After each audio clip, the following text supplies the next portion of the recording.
Studio ప్రేక్షకులకు స్వాగతం. వినాయక చవితి విశిష్టత, గణేష్ నిమజ్జనం ప్రాముఖ్యత గురించి వివరించేందుకు ప్రస్తుతం మనతో పాటు స్టూడియోలో బ్రహ్మశ్రీ మంథా సూర్యనారాయణ శర్మ, శ్రీ విద్య ఉపాసకులు, శ్రీ వేదమాత గాయత్రి జ్యోతిష్యాలయం వ్యవస్థాపకులు మనతో పాటు స్టూడియోలో ఉన్నారు.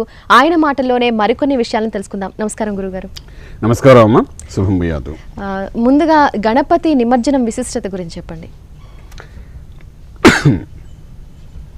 ఓం భద్రం కర్ణేభిః శృణుయామదేవాః భద్రం పశ్యేమాక్షభిర్యజత్రాः స్థిరైరంగైः సుష్ఠువాగంసస్తనూభిः వ్యసేమ దేవహితం యదాయుః స్వస్తి న ఇంద్రో వృద్ధశ్రవాः స్వస్తి నః పూషా విశ్వవేదాः స్వస్తి నష్టాక్షో అరిష్టనేమిः స్వస్తి నో బృహస్పతిర్దధాతు. ఓం శాంతి శాంతి శాంతి. జై గణేశాయ నమః. ఈ విశ్వమంతటికి వ్యాపించి ఉన్న స్థితి అంతా చూసుకుంటే గణపతి తత్వం అని చెప్తామన్నమాట. గణపతిలో కనబడుతున్న ప్రతి ఒక్క భాగము మన విశ్వంలో చూసే ప్రతి ఒక్క భాగానికి అనుసంధానం చేసి చూస్తే మన శరీరంలోని, గణపతిలోని, ప్రకృతిలోని ఉన్న ప్రతి ఒక్కటి మన గణపతిలో కనబడుతుందన్నమాట. ఈ పంచభూతాల సమ్మేళనంగా ఏంటైతే మనం తీసుకుంటాము, అగ్నితత్వం, భూతత్వం, వాయుతత్వం, జలతత్వం, ఆకాశతత్వం, ఈ 5 కలిపితే పంచభూతాల తత్వం అంటాం. ఈ 5 యొక్క తత్వం పూర్తిగా గణపతిలో ఉన్నదని చెప్తుంటామన్నమాట. ఈ 5 సమ్మేళనమే గణపతి అంటాం. అదేవిధంగా మన శరీరంలో ఈ పంచభూతాల సమ్మేళనే మన శరీరం కూడా వ్యాపించి ఉన్నదంట. అటువంటి ఈ గణపతి మన శరీరంలో మూలాధారంలో ఉంటాడని చెప్తాం. అంచేత కొంతమంది కవులు పాటల్లో కూడా అంటుంటారు, మూలాధార జ్యోతి ప్రకాశ సుందరవదన శ్రీ గణేశ అని. అంటే మూలాధారంలో ఆ గణపతి ఉన్నాడు అని చెప్తాడు. అంటే శరీరంలో, మన శరీర తత్వంలో ఎక్కడైతే మూలాధారంలో గణపతి ఉన్నాడో షట్చక్రాలు దాటుకుంటూ జ్ఞాన నేతృత్వం మన మంచి మార్గాన్ని చూపిస్తానంటాడు. అంటే గణపతి తత్వం కూడా మనలోనే ఉన్నదని చెప్తుంది. పంచభూతాలు మనలోనే ఉన్నారంటాడు. ప్రకృతిలో ఉన్న ప్రతి ఒక్కటి మనిషిలో ఏ విధంగా ఉన్నాయో, నవగ్రహాలు, అన్ని రాసులు, అన్ని నక్షత్రాలు మన శరీరంలో ఏ విధంగా ఉన్నాయో, ప్రకృతిలో ఉన్న ప్రతి ఒక్క వస్తువు మనం గణపతి యొక్క తత్వంలో చూస్తాం. శిరస్సు దగ్గర నుండి పాదం వరకు చూస్తే మొత్తం గణపతి తత్వంలో అన్నీ కనబడుతుంటాయి. అలాంటి ప్రకృతి నుండి తీసుకుని వచ్చిన మట్టితో, అంటే పంచభూతాల సమ్మేళనంతో ఒక గణపతిని తయారు చేయాలంటే భూమి నుండి వచ్చిన మట్టి, నీరు, దాన్ని వేడి చేస్తారు, అంటే అగ్నితత్వం కనబడుతుంది. గాలి అంటే హ్యాలో చేస్తారు, అంటే చక్కటి గాలి కూడా దాన్ని తగలాలి, లేకపోతే విరిగిపోతుంది మట్టితో చేసింది. అంటే అక్కడ మనకు ఎటువంటి హోల్స్ లేకుండా చూస్తారు. అలాగే 5కి సంబంధించిన నీరు, అంటే పంచభూతాలతో కలిసి ఉన్న మట్టితో తయారు చేసిన వినాయకుడిని చేసి మనం పూజ చేస్తుంటాం. మళ్ళా ఆ పంచభూతాలతో కలిసి ఉన్న ఆ వినాయకుడిని ఆ ప్రకృతిలోనే మనం కలపడానికి ప్రయత్నం చేస్తాం.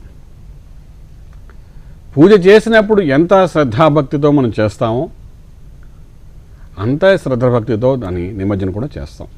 అంటే ఏంటి, ఈ పంచభూతాలతో సమ్మేళనంతో తయారైన వినాయకుడా, వినాయక చవితి నాడు మా ఇంటికి వచ్చి చక్కగా మా విఘ్నాలన్నింటినీ దూరం చేసి సంవత్సరానికి కావలసిన ప్రతి ఫలాన్ని ఇస్తూ పూజలన్నీ అందుకుని చక్కగా మీరు మళ్ళా మీకు నిమజ్జనం చేసేటప్పుడు కూడా ఆ పంచభూతాల తత్వంతో కలిగిన ఆ వినాయకుడిని మనం ఏం చేస్తామంటో జై గణేశాయ అనుకుంటాను, జై గణేష్ మహారాజ్కి కొంతమంది, గణేశాయ నమః అని కొంతమంది, జై జై గణేశ అని కొంతమంది, చక్కగా పాటలు పాడుతూ కొంతమంది, భజన చేసుకుంటూ, తర్వాత నాట్యం చేసుకుంటూ ఎంతో ఆనందంగా ఆ పంచభూతాలని నీళ్ళలో కలుపుతారు.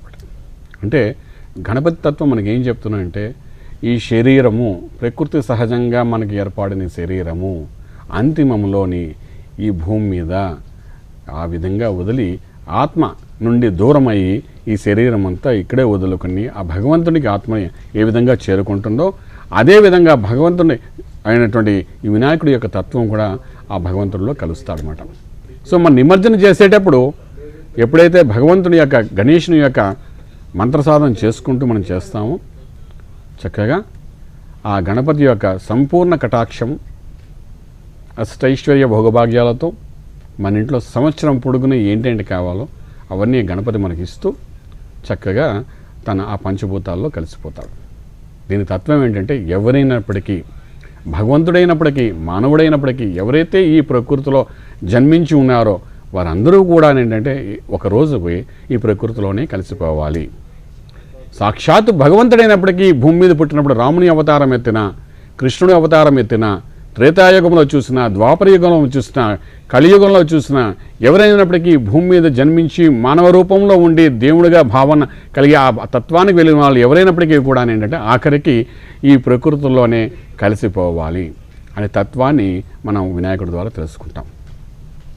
అంచేత నిమజ్జన చేసేటప్పుడు కూడా ఎంతో ఆనందంగా, అద్భుతంగా, ఆనందకరమైన భాష్పాలతో, నాట్యాలతో, భజనలతో చక్కగా జయ జయ గణేష అని చెప్పి నినాదాలు చేసుకుంటూ మన హైదరాబాద్ వాస్తవ్యులు చక్కగా నిమజ్జనం చేస్తుంటామట. అంత అద్భుతమైన ఆనందకరమైన పండగ మనకిది. సో పండగగా మనం చేసుకుంటాము, వినాయకుడికి వీడ్కోలు చెప్తాము. ఆ వినాయకుడు అలాగే కలిసిపోయి పంచభూతాల్లో మళ్ళీ ఆ కైలాసంకి వెళ్ళి తల్లిదండ్రుల దగ్గరికి వెళ్ళి చక్కగా ఉంటాడని చెప్పి ఒక చక్కటి భావనతో మనం చేస్తాం. కాబట్టి చాలామంది హైదరాబాద్ వాస్తవ్యులు వినాయకుడితో పాటు ఒక్కొక్కసారి శివపార్వతులతో కలిసిన వినాయకుడిని, సుబ్రహ్మణ్యేశ్వర స్వామితో కలిసిన వినాయకుడిని, అలాగే రకరకాల వినాయకుడిని వాళ్ళు తయారు చేసి మనకు ఊరేగింపులో మనకు కనబడతాయి. ఈరోజు ఏదైనప్పటికీ మట్టితో తయారు చేసిన వినాయకుడిని మనం చక్కగా పూజ చేసి ఈరోజు చక్కగా నిమజ్జనం చేసుకుంటే ఆ పంచభూతాల తత్వంలో కానీ మనం కానీ కలపడానికి ప్రయత్నం చేయగలిగితే మన స్వయంభూ ఒక చక్కటి సాధన చేసిన వాడుగా, సాధకుడిగా ఒక యోగానికి వెళ్ళడానికి అవకాశం ఉంటుంది. కాబట్టి ఆ విధంగా అందరూ చేయాలని చెప్తుంటాం. పూర్తి వివరాలకు సంప్రదించండి Shri Vedamata Gayatri Jyotishalayam, Brahmasri Mantha Suryanarayana Sharma, lake view apartment, 4th floor, Chitrapuri colony, Khajaguda, Delhi public school ప్రక్కన, నానక్రామ్గూడ, హైదరాబాద్ 5,08,000. Phone numbers 8855559147, 8855559148, 9963267500, 9396772133.